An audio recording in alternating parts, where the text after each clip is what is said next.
Hello, and welcome to the Dysphagia Matters podcast. Today it's just me, Julia. Unfortunately, Julia couldn't join this recording, but we have a truly exceptional guest to dive into the topic of Parkinson's disease. I'm very delighted to be speaking with Werner Poewe, a retired professor from the Medical University Innsbruck in Austria. He's a neurologist and one of the world's leading experts in Parkinson's disease. Together, we explore how our understanding of Parkinson's has evolved, what happens in the brain and body throughout the disease, and why early symptoms can appear long before diagnosis. And of course, we talk about swallowing and dysphagia. How can we best support people with dysphagia and Parkinson's across all stages of the condition? Enjoy listening.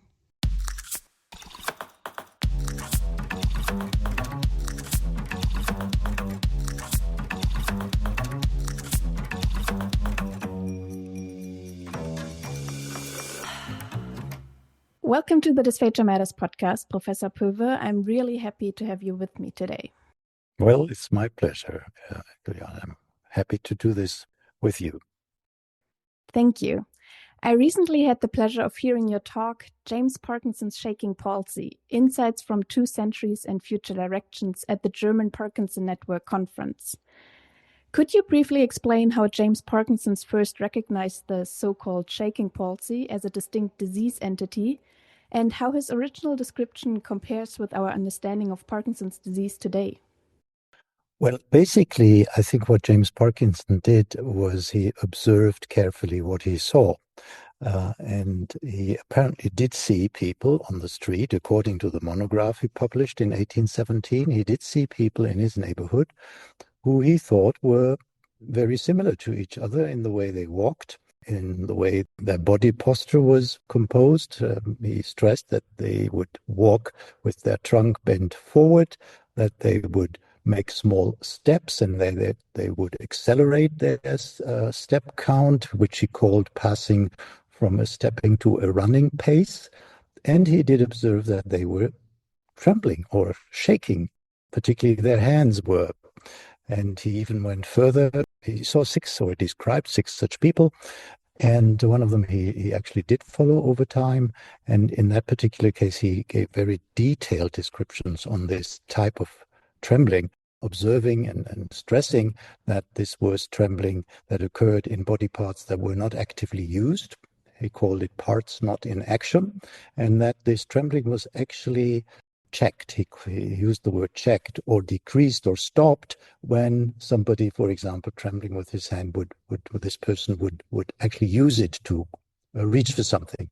So really exactly what we now call rest tremor of Parkinson's disease.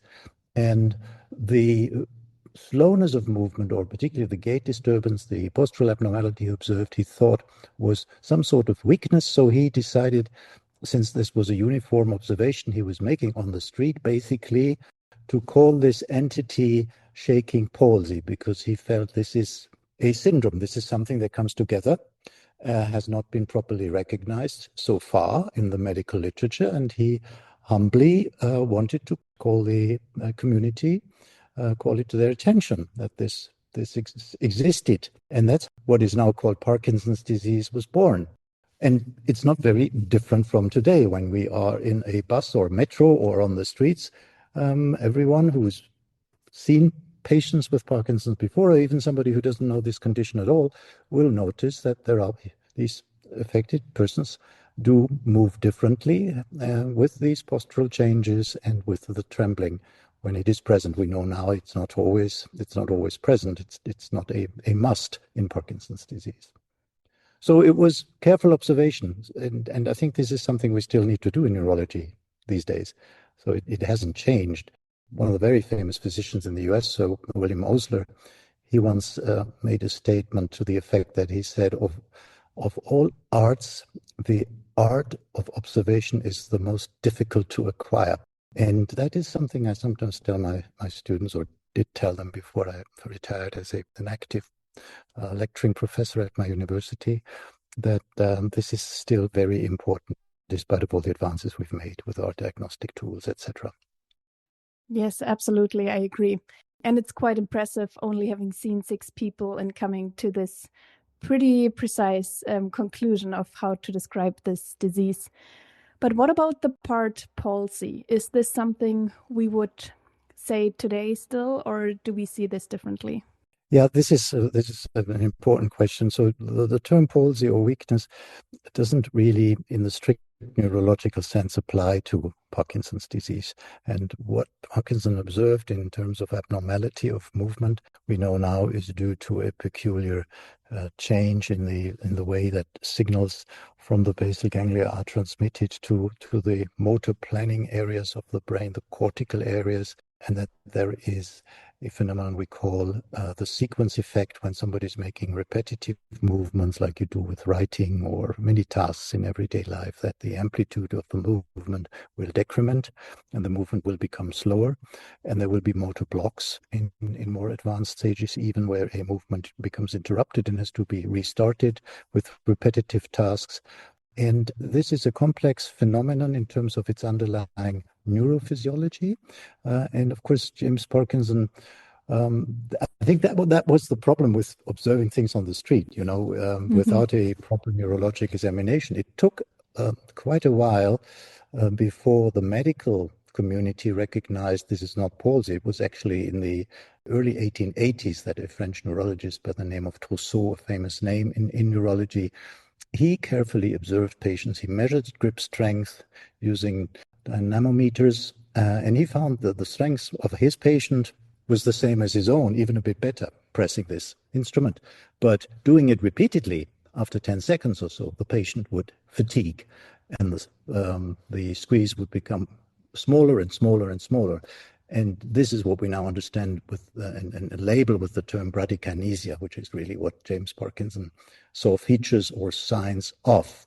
And I in my lecture that you kindly mentioned, I referred to the example of to my knowledge, the first patient account of the disease by a German scholar, a famous German scholar, the brother of the world-famous Alexander von Humboldt, Wilhelm, who was the founder of Berlin University, for example, and an important cultural political figure in Prussia at the time of the 19th century. And he had Parkinson's disease without knowing it. But he, in letters, describes very, very, very elegantly this particular phenomenon of bradykinesia, which he called awkwardness, and pointed out that it occurs when you write, that the script would get smaller and smaller and smaller with time, or that when you would do fine motor tasks like buttoning things, that would be the difficulty, not the strength when you grip something and hold something with your strength. And he perfectly described that, and that was in the 1830s, so relatively shortly after James Parkinson had died in 1824. Yeah, very detailed observations. So more than 200 years after that first description by James Parkinson, how many people are affected by Parkinson's disease today? Well, the latest global figure that has been published and calculated based on the information available around the globe from health authorities and variety of sources, which is part of what is called the Global Burden of Disease project that the WHO, the World Health Organization, conducts for a number of disease areas, including neurodegenerative diseases and Parkinson's disease. That latest figure of 21, it was published in 24, reflects 21 figures, speaks of about 12 million people worldwide. And there's been a dramatic rise, because of the 2016 figures were 6 million. And if one compares the 1990 prevalence figures, Parkinson's with those of 21, so over 30 years, there is a 274% increase. And of course, everybody immediately asks, why is that? Mm-hmm. That would have been my question as well. I guess it would have been. So why is it growing so fast? It's not, Parkinson's disease is the second most common among the so-called neurodegenerative diseases after Alzheimer's disease. So Alzheimer's disease is more common, but Alzheimer's disease, luckily, one might say, does not increase at that speed. It has slowed down the increase, and that's hopefully, we believe, related to lifestyle changes, education. But Parkinson's disease keeps growing. And why is that? Aging, This is a factor, a big factor. Diagnostic improvements, people no longer go unrecognized, they're diagnosed.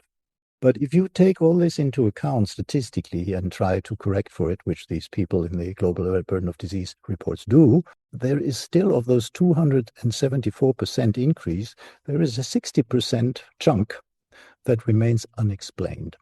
And that is not explicable, let's say, by aging, definitely. And so this is where environment probably does come in. There are a number of studies that have shown that pesticide exposures of various sorts, nitrous oxide or even microplastic pollution, may play a role in neurodegeneration. It was a bit shocking to see studies that found that there is an increase in these very tiny plastic particles in brains of people with neurodegenerative diseases. It's not been shown for Parkinson's so much because of lack of study, but for Alzheimer's or demented people. So there is an issue here, which brings us into this other topic we're not going to touch upon, climate change and exposures. We need to think about exposures much more in Parkinson's disease as a factor, as a risk factor. Yes, and I think one could argue that age and lifestyle factors could impact the prevalence of Alzheimer's as well. So there must be something else that plays in here, why the prevalence is rising so fast in people with Parkinson's. True. And it's not the same in all areas of the world. So one of the big growth areas for Parkinson prevalence has been Southeast Asia, Asia in general, in this latest report. 20 years ago, one would say prevalence of Parkinson's disease is lower in China, in Asia, but we now learn it's growing, and maybe it's part again of better recognition, but it may also have to do with environmental factors. Yeah, more work to do in this field. Definitely. So when working with people with Parkinson's disease, it is important to understand the key pathological changes underlying the symptoms of the condition. But I feel this can be very complex and sometimes difficult to understand, especially probably for people who are non-neurologists. Could you maybe explain what happens in the brain and body in people who have Parkinson's disease to people like me who are not neurologists? Mm-hmm. You're not a neurologist, but you're pretty expert as far as the disease and dealing with people goes, Julia. But still, it is complex. Yeah, well, that's what I wanted to agree with you about. It is definitely complex and goes beyond, a lay language explanation if you dive into the details.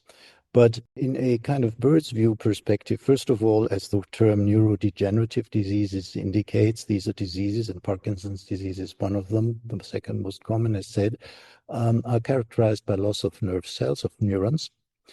And this loss is not the consequence of things like interruption of blood flow, like in stroke or in brain trauma. It's a consequence of something going wrong in the metabolism of these nerve cells. And of course, nerve cells are incredibly complex constructs with countless processes going on. These are the most complex factories one could think of. And everything has to happen in the correct timing, in the correct order, starting with the transcription of the genetic information into these building blocks, the proteins. The proteins have roles in the nerve cells. There are compartments, little, or if you wish, complexes in this big factory field that are important, for example, to remove things that go wrong. Everything can go wrong, and certainly in this complex machinery, things go wrong. Molecules are built the wrong way, they need to be removed, they don't function, they have a damage, so one has to get rid of them. So all that is carefully orchestrated and organized, full stop.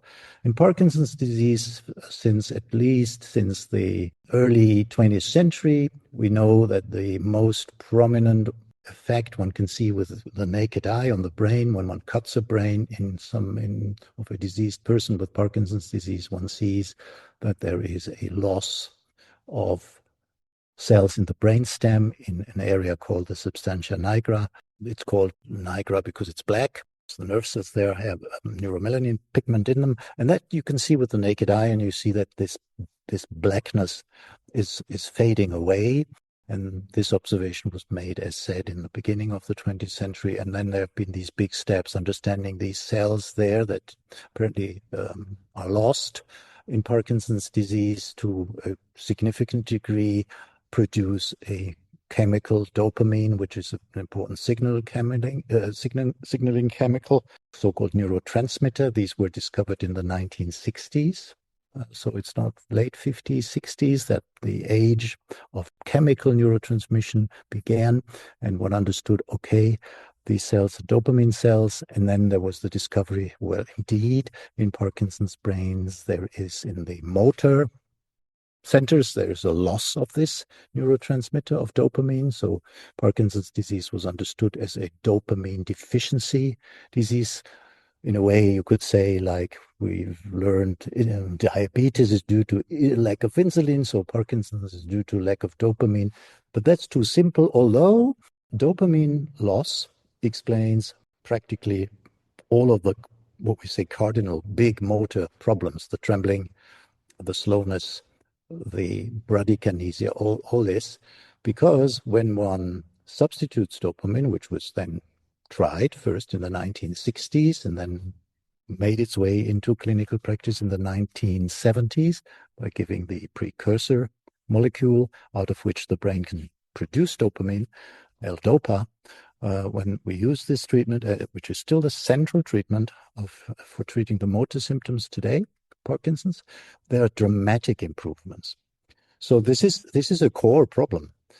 But one would like, and one does know, unfortunately, that the substantia nigra and the dopamine neurons are not the only elements in the neural architecture of the brain, the nerve cell function of the brain. There are other areas that become affected. One now believes that there are areas in the brain stem that become affected even before the substantia nigra has its problems. And this is, and maybe we'll speak about it very, very briefly, the reason that we now believe that Parkinson's disease starts in reality as a disease process in the brain before any of these symptoms that James Parkinson observed and that we still use to make a clinical diagnosis before they appear. I think the major breakthrough after understanding Parkinson's as a dopamine deficiency problem was to begin and understand what's happening in these cells, what's happening, what's making them sick and eventually die. There is now very, very, very strong evidence that one, maybe not the only, but one very important change is misfolding or mishandling, wrong manufacturing, if you wish, or trafficking of a central chemical called synuclein. There are several classes of that, and the one that's critical for Parkinson's is called alpha-synuclein. And that is actually found in almost, not 100%, but at least 90% of people with Parkinson's disease, when one examines brain tissue, that these affected nerve cells have lumps of aggregated alpha-synuclein protein. And there's a rare genetic cause that is directly related to this, where there's a wrong form of synuclein produced, and that leads to the disease. So, and this is important today for diagnosis and treatment, one believes that mishandling, misprocessing of alpha-synuclein is one important reason why these nerve cells in Parkinson's disease degenerate. The dopamine cells, but also other cells in the brainstem, but also in the cortical areas of the brain. So Parkinson's is more than only a movement disease. That's what we've learned since the times of James Parkinson. Yes, thank you for explaining this so comprehensively. And you've already touched on this, so I think one of the fascinating but challenging aspects of Parkinson's disease is that symptoms can begin long before a formal diagnosis is being made. What are some of the typical so-called prodromal symptoms clinicians should be aware of? And maybe you can also briefly explain what is understood by prodromal. Yes, exactly. That's what I was trying to get at, that the disease starts earlier than the trembling becomes visible or the change in movement becomes visible or noticeable by the person affected. there are other things that happen before. And one of a common, not specific symptoms, so don't get me wrong, when I mention constipation, it doesn't mean that when you have constipation, this is a beginning of Parkinson's. But if people have severe constipation, their risk in years to come to develop Parkinson's disease is increased threefold, approximately. If people have problems in detecting smells and differentiating smells, smelling the coffee in the morning or the pizza when one passes the restaurant or the flowers or the perfume, that loss of sense of smell, if it occurs without anything else, any other problem, carries with it in itself a 4 to 6-fold increase in risk to develop Parkinson's disease. And there is a not so common problem with sleep. When we sleep, we dream. And when we dream, our brain takes care that we don't do what we dream, because it's not always advisable to do what you dream, particularly when it's about, aggressive dreams or dreams with a lot of movement. You would injure yourself if you did all this in a kind of sleeping condition. Anyway, so the muscles are switched off. Switch turn to zero, so you can dream, running, fighting, swimming, playing, skiing, and somebody seeing you while you do all this in your dream, you won't move, you're paralyzed, there's nothing. And that switch doesn't work in Parkinson's and causes this problem we call REM sleep, because dream part of sleep is called REM, rapid eye movement sleep. REM sleep behavior disorder, RBD, and that has a very high risk, if somebody has that and nothing else, to develop Parkinson's disease, and then more. But in general, out of these associations one has been able to observe in large studies, prospective studies, looking at people with these different features and how they progress, and what one can calculate the relative risk of all of these different factors, and one can then, and that has been done, define a score that makes it likely that someone proves it, doesn't prove it, but makes it likely that someone is in a prodromal phase, meaning in a pre-stage of Parkinson's disease. The pre-stage is not correct, a pre-stage, because the biology or the problems I was alluding to in the brain, they're actually going on. But what we now diagnose as Parkinson's with these motor problems has not yet appeared. So in that sense, it's prodromal, it's before that, but the disease is already there. And there is now increasing knowledge, or evidence, I should say, and plausible findings that argue for the fact that these molecular changes, these things that go wrong in the nerve cells, they can start going wrong without the person affected noticing anything of this. No prodromal symptom, no nothing. And this is, of course, an important area for research, which is very, very central now, to try and find out, would we be able to detect the earliest abnormalities going on in the brain in Parkinson's through tests. And of course, the kind of glorious future would be, yes, we can do this, and we have something to prevent the disease, because that is really the vision, that we should be able to do this. But prodromal is important in that context. So ideally, at one point, we would have a treatment to prevent even neurodegeneration happening in the brain, to prevent those prodromal symptoms to start. And then at what stage is Parkinson's disease commonly diagnosed? So people may have already experienced constipation, change of smell, or REM sleep disorder. At what point usually is the diagnosis being made?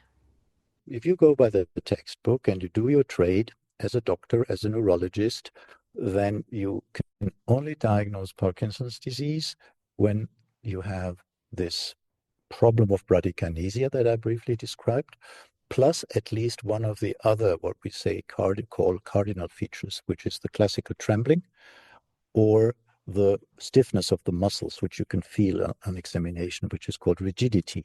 So you need this bradykinesia plus one of the other two as a minimum to even be able to make a formal diagnosis of Parkinson's disease. And this is not satisfactory, because we know it's starting before that. But that's where we are. We need to wait for these symptoms to be there before we diagnose Parkinson's. And the problem with the prodromals and the signs that we've been talking about, like the smell loss, the constipation, the sleep problem, and other things, is that in an individual, they are not sufficient to conclude that that individual is actually in this early stage of disease. It's a risk that person will be, but we need more definitive markers to be sure if someone comes to us, which now happens. The mother had Parkinson's disease. That person now notices, or if it's a male, his wife may have noticed that that person doesn't smell properly. Then that wife of that person may have noticed kicking movements during sleep in that person. So we have all these risk factors coming together, and the individuals look at the internet, they are informed, which is a good thing in our times, and they come to you as a neurologist. I'm worried. I'm worried that I might develop Parkinson's disease. I've read about this, and that's our predicament at the moment, that we cannot be definitive yet with the test, but we still need to advise or counsel people with that risk scenario. We'll have to admit, yes, by all we know, you are at a risk. We don't know how big it is. We can estimate it, but you are at increased risk. And all we can do at the moment, we don't have the miracle drug to say, take this and you won't get it. But we can give advice concerning lifestyle measures. We know exercise, movement, training is associated, the amount of exercise you do in your life is associated with PD risk. The more activity, the less of the PD risk. There's studies ongoing to show that in disease, progression is slowed with exercise. We know there are some indications that diet, Mediterranean diet, may be beneficial or reducing the risk. So there are a number of things. Sleep is important, get enough sleep. A number of things we can counsel patients about in this scenario. But as I think everybody listening will realize immediately, we are here at a junction where we urgently need progress in terms of being sure and quantifying the risk, saying this is high, this is not to worry about, and then being sure about it, and then having means to reduce this risk. And of course, lifestyle is one thing, and we will, from studies that are ongoing, we will learn more about what is best. But we urgently also need the drug, the protective drug, which the hunt has been on for almost 3 decades now, without success yet. But there's some hope with drugs now that try to target this molecule I mentioned, this synuclein molecule. Young, Julia, I think you will witness this change, hopefully. Hopefully, yes. Yes, that would be something really helpful. Like you say, they come to you to the clinic. I can imagine at least there's something they can do actively in their life to lower the risk, but still there's this great fear of developing Parkinson's. Exactly. So once Parkinson's disease is diagnosed, which treatment options are available? You've already mentioned the main treatment, L-DOPA. Yeah. Are there any other treatments? Well, once it's diagnosed, the point of diagnosis is when these motor problems are actually there, then people should receive dopamine replacement of some sort. So their deficient dopamine should be substituted. We can do this in different ways. We can give people, as you mentioned, levodopa, out of which the brain makes the real stuff, the dopamine. We have drugs that are dopamine-like. We call them dopamine agonists, and they are used under certain circumstances. And sometimes one starts with them when one because levodopa has a certain risk when one gives it for years, that it will go along with the induction of involuntary movements. We call them dyskinesias. And this is dependent on a number of factors: the age of the person, the younger, the greater the risk, the dose, the greater the risk. So if one wants to avoid that in somebody who is at higher risk because that person is young, say younger than 50, we would sometimes start with a dopamine agonist instead. They have their own risk profile. So one has to spend a bit of time with people with Parkinson's when one talks about these decisions, which of the classes are we going to use? And we can also use, if somebody has very mild symptoms, we can start off by using inhibitors of the breakdown of dopamine. So we're not giving more dopamine, but we're keeping the dopamine that the brain is still producing at a higher level by blocking the enzymes that get rid of dopamine, that are the breakdown enzymes. So we have these different classes in terms of drugs to do. And it's important as we talk about this to also highlight the importance of exercise, for example. And if somebody has noted and started complaining that, for example, as part of his disease symptoms that the person is experiencing, there is a softness of voice, that we talk about speech therapy and programs that are available after instruction to do at home, physical exercises. So this has to be in a holistic approach. So it's not just drugs. Yeah, absolutely. I agree. And especially our listeners probably who are most likely speech and language therapists agree as well, I guess. Very important partners in this care team for Parkinson's. Yes, absolutely. So talking about those listening who are mostly clinicians, and maybe to wrap up this episode, when we work directly with people with Parkinson's, especially when we focus on dysphagia, what are the most important principles or aspects to keep in mind when we support individuals across the disease stages? I think, speaking as a neurologist and out of my own experience, I think that's fair to say, as a profession, we have neglected the relatively early occurrence of swallowing problems or changes in the swallowing act. I will never forget when I was a junior doctor, that we had this gentleman who somehow his levodopa didn't seem to work. And I forgot the reason. It wasn't really for a swallowing complaint, but he had to have an ENT examination, and they looked into the esophagus. It was coated. It was literally coated. The walls of the esophagus were coated with tablet fragments. And that was really something, an eye-opener for me, that there is a transport problem, for example. Even when the swallowing seems to be working well of the pills, doesn't mean they actually get into the stomach. They may get stuck in the esophagus even. So we have the motility problem there, and many neurologists haven't been properly aware of that. That has not been in the focus, and it's an early phenomenon. So one should ask about it. Ask about any problems that patients might experience, and one should work with ENT personnel, with speech and language therapists to get proper evaluations of the swallowing act, and then proper counseling, which the neurologist isn't as competent as you are, and people who are in speech and language therapy to counsel and advise people early on in the disease. Not waiting until there's regular choking and aspiration pneumonia.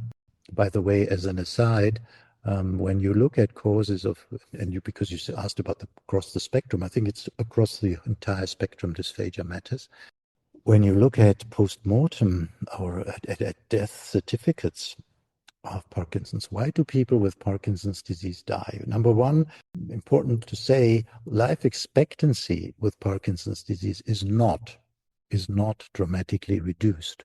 So for the first 20 years, we did a study once in one of our cohorts. For almost 20 years of disease, we did not observe any excess mortality. So people, compared to the control population of our region, had the same life expectancy.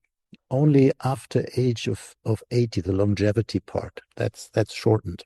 But when you then look at causes of death, everything that you don't die from Parkinson's disease itself, everything that comes up, cancer, stroke, heart attack, common causes of death, are not different between Parkinson's people and people without Parkinson's disease. The one thing that is more common in Parkinson's disease is pneumonia as a cause of death.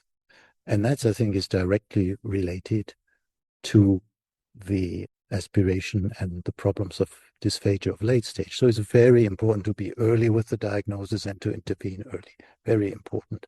And in that one post-mortem study that we published many years ago, we found a correlation between the onset of clinically recognized and problematic dysphagia and survival.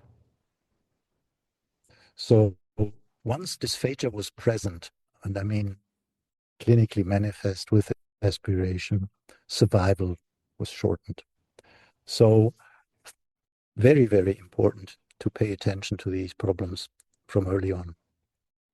Yeah, thank you so much for saying this out loud on the podcast, advocating for early, ideally objective instrumental assessment of swallowing in people with Parkinson's disease. And then ideally, as dysphagia clinicians, we can then do our work and provide dysphagia management as best as possible and prevent pneumonia in the long run, or at least mitigate the risk.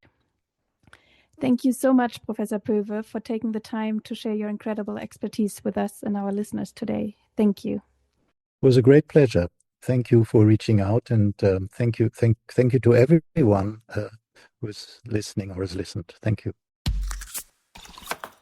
Thanks so much for listening. If you enjoyed this episode, leave a review wherever you listen to podcasts. You can connect with us on Instagram, LinkedIn, and Blue Sky, or visit our website, dysphagiamatters.org. We'd love to hear from you. Until next time, take care.